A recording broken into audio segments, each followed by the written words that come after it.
Hello, everyone. Welcome to Joe Consumes Cinema. I'm your host, the Odd Man Out, and today we have Severance Season 1, Episode 4. So, I've had some time to, digest the show a little bit. I've seen the first three episodes. The thing that just keeps coming back to me is this idea that Helly doesn't seem like she should be there at all. So, someone like Mark, right?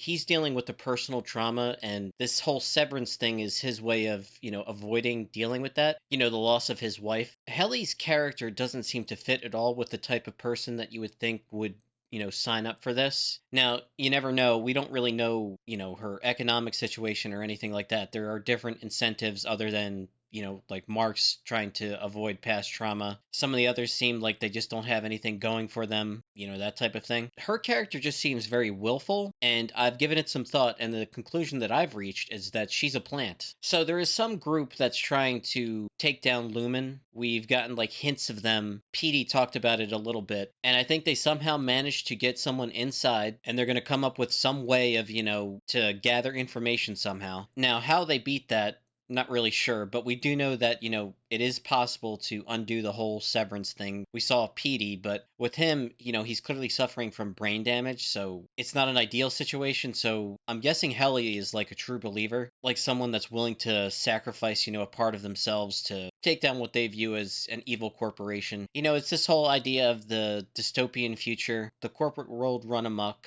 not a new idea, but a very valid and interesting one to explore for any TV show or movie. Seen it a dozen times, but yeah, it never really gets old because it's a reflection of reality. But yeah, that's my theory going forward, and I like making theories. I've found that, I'm like 50-50 overall. Sometimes I'm right, sometimes I'm wrong. Flip a coin, that's about what it'll add up, my contribution. It's still fun to make the guess, even though 50-50 is not that great of a track record, but, I enjoy it. So I'm just going to keep doing it. But again, the plan going forward is to knock out all of season one, get it up on the channel, and then after that, every episode from then on will be up on my Patreon. You can gain access to it by just signing up as a free member. Becoming a free member on Patreon is less than a 2-minute process. It's very easy. You just sign up via email and that's it. So if you like these reactions, going forward, if you see that, I'm past season one and you can't seem to find them, they're up on the Patreon. There's always a link in the comments. But yeah, that's pretty much all I got, so let's get right to the episode.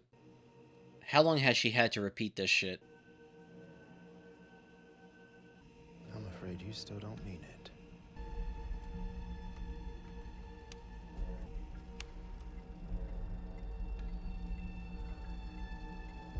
We'll try again in the morning. It's an interesting psychological torture technique. How long was she in there? Did that say 17 hours? See you tomorrow, Helly.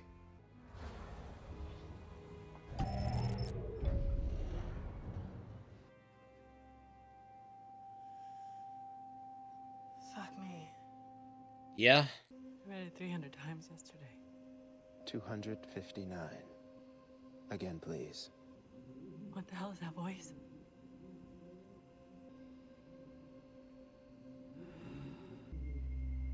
Forgive me for the harm I've caused this world.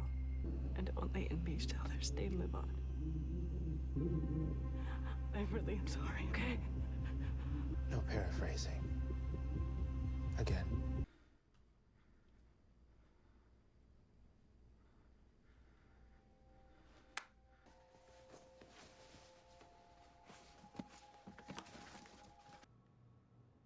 Hi.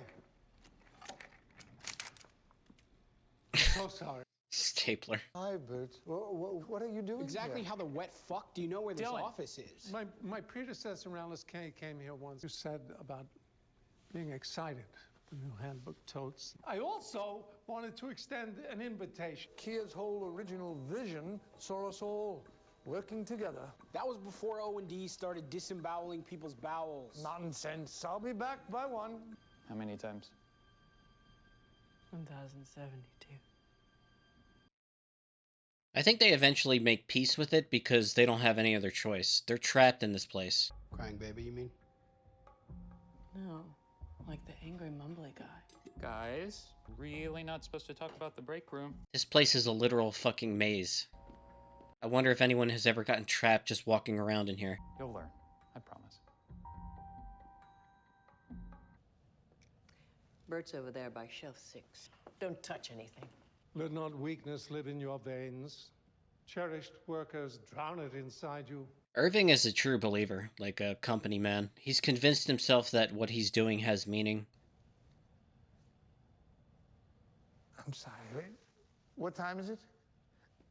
I have to go. The others, at least, kind of recognize that they've gotten screwed, but they don't really have anything they can do about it, so they've kind of given up. Really? I got to 4%. Yes. Great work.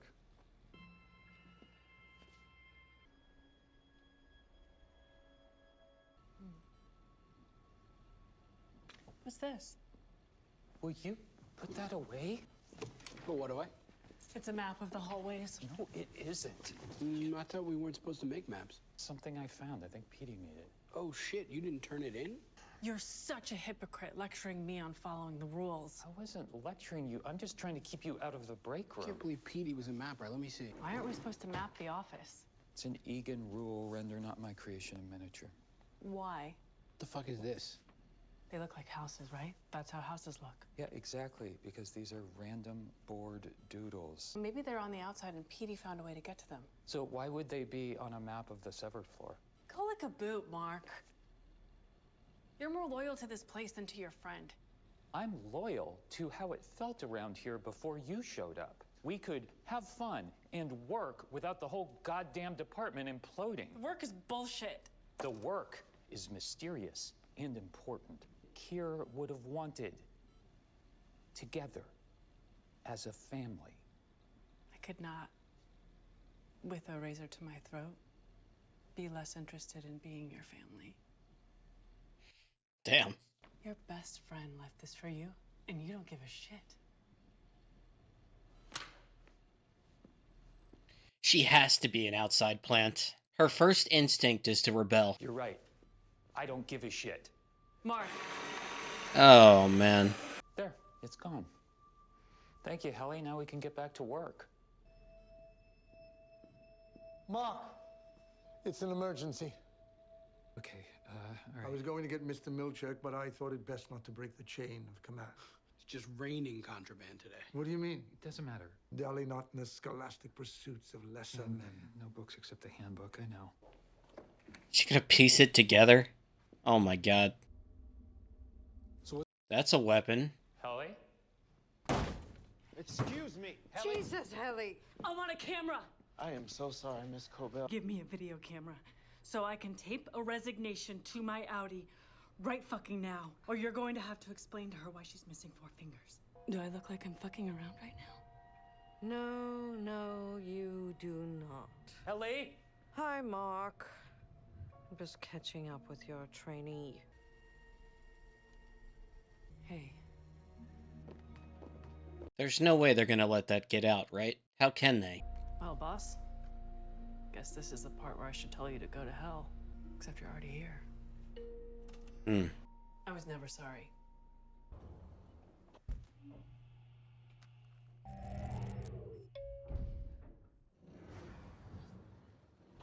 Oh god. Hallie, I watched your video asking that I resign. I understand that you're unhappy with the life that you've been given. I am a person. You are not. God damn. If you ever do anything to my fingers, know that I will keep you alive long enough to horribly regret that.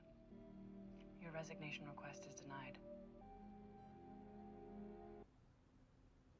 Oh shit. He's still getting phone calls on his cell phone though. Whatever group he was working with. If you want a hug, go to hell and find your mother. Jesus.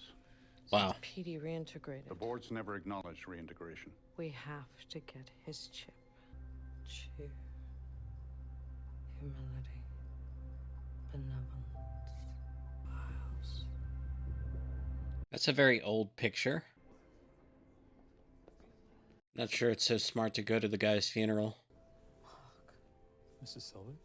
what are you doing here? News reports said that he worked at Lumen, so I thought, what are you doing here? Oh, he used to come by my shop. He was my dad.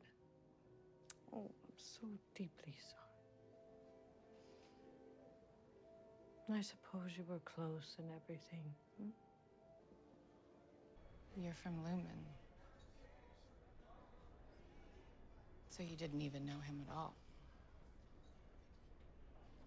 Are you June? Yeah. So you knew my dad? At work. Oh, you're one of those. Do you ever think that maybe the best way to deal with a fucked up situation in your life isn't to just shut your brain off half the time? I'm not exactly sure. Tuck you in, warm within, keep you free from sin, till the Sandman he comes. Metallica. Good taste. Something's wrong. Shut the light. Heavy thoughts you. Oh my god. She's gonna try and get the chip out by digging into his skull. I pray the Lord my soul to take. Pray the Lord my soul to take. Hush, little baby, don't say a word. Never mind that noise you heard. It's just a monster under your bed, in your closet, in your head.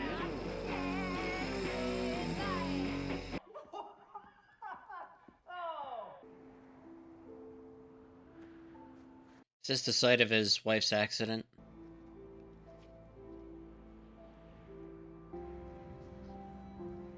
I think he actually took the advice to heart. That's Petey. That's Petey. I'd like you to run a special wellness session with Marcus. He just needs it. Trust me.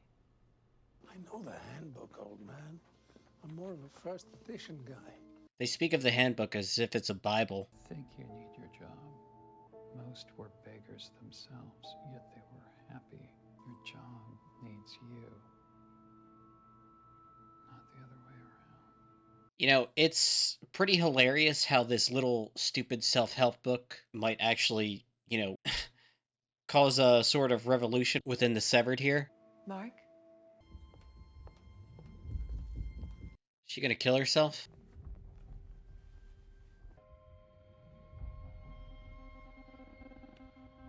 Destiny, an acrostic poem experienced by the author Rickon Hale.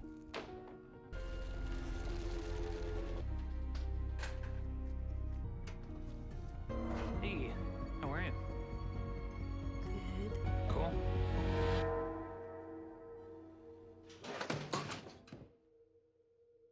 Okay, took some time just to gather my thoughts. So that was episode 4. It was really good. Things start off with I talked about that theory I have, and I still have it. It hasn't changed. Helly is very willful, doesn't accept her rejection, decides to, I forget what they're called, but the little things that cut paper with the big metal handle and the sharp end. She takes one of those things, puts her hand in it, and threatens to cut off her fingers unless, she gets to make a videotape that reaches, her Audi, explaining, all the detail. I hate this place. This is hell. I have to get out of here. You have to let us get out of here. She tells off everybody, like a quitting moment, like you would do at a job you hate, and then goes in the elevator, comes back, elevator doors open up, all the people that were, escorting her out are standing right back there for the next day. She has in her left hand a new video response. It's her Audi self telling her, I am a real person, you are not. Just the cold line delivery there makes me think that my theory is right, that a lot more is going on. This person is a plant. They're working with, whatever the group is that's trying to take down Lumen. I think she really did attempt suicide, but something is going to come along to stop her. One of the bosses or somebody else, or something's going to happen. I don't think that character would get killed that quickly. There's just more going on there, I feel. Could be wrong, but that's just how I feel. We saw Mark destroy Petey's little doodle. Helly was looking at that and almost